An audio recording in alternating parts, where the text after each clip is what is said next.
ஆனா ஹிஸ்டரியை புரட்டி பார்த்தோம்னா 1950களில் அப்படியே தலைகீழான நிலை தான் இருந்துச்சு. நாட்டிலேயே வறுமையான மாநிலங்கள் ஒன்றா இருந்த தமிழ்நாடு இப்போ நாட்டிலேயே வறுமை குறைந்த மாநிலமா வளர்ந்துருக்கு. இன்னும் பெருமையோடு சொல்ற 2வது பெரிய எக்கனாமியாக இன்றைக்கு உருவெடுத்திருக்கிறோம். நிறைய தொழிற்சாலைகள் தமிழ்நாட்டை தேடி வராங்க. கடந்த 6 மாசத்துல பாத்தீங்கன்னா வின்ஃபாஸ்ட், டாடா, லேண்ட் ரோவர் என 2 பெரிய கார் உற்பத்தி ஆலைகள் திறந்து வச்சேன் 2 நாளைக்கு முன்னாடி, நேற்று ஒண்ணு. இதற்கு முன்ன இவ்வளவு ஷார்ட் பீரியட்ல 2 பெரிய கார் நிறுவனங்கள் திறந்து வச்ச வரலாறே கிடையாது. ஆனா நம்ம பண்ணியிருக்கோம். அடுத்து போர்டு கம்பெனியும் மீண்டும் உற்பத்தி தொடங்க போறாங்க. மற்ற மாநிலங்களில் கூட போட்டி என்ற நிலையை தாண்டி உலக நாடுகள் கூட தான் நம்ம இப்போ போட்டி போடுறோம். இதுக்கெல்லாம் காரணம் கல்வியில தமிழ்நாடு செலுத்தின கவனம் தான். தொழில்துறை எடுத்துக்கிட்டா எந்த கம்பெனி கூட MOU சைன் பண்ணாலும் நான் அவங்க கிட்ட கேட்கிற முதல் கேள்வியே இதனால எத்தனை பெண்களுக்கு வேலை கிடைக்கும் அப்படின்னு தான் முதல்ல கேட்பேன். ஏனென்றால் பெண்களான நீங்கள் முன்னேறினா ஒரு தலைமுறையே முன்னேறும்.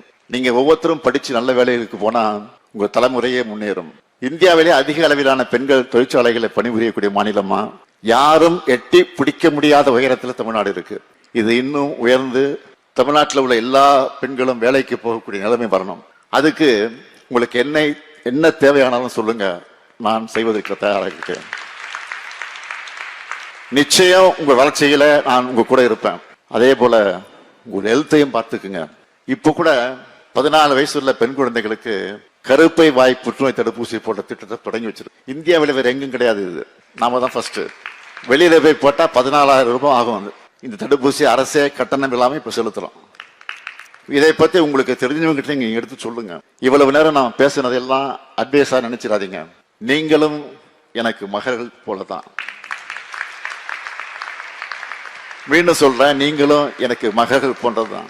அந்த பாசத்தோட உலகம் முழுக்க நீங்க வளம் வரணும், அக்கறையோட நான் சொன்னதா நீங்க நினைச்சுக்கோங்க.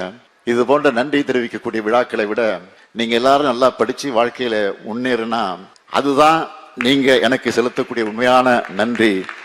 வெல்லும் தமிழ் பெண்களே, all the best, rule the world. நன்றி, வணக்கம்.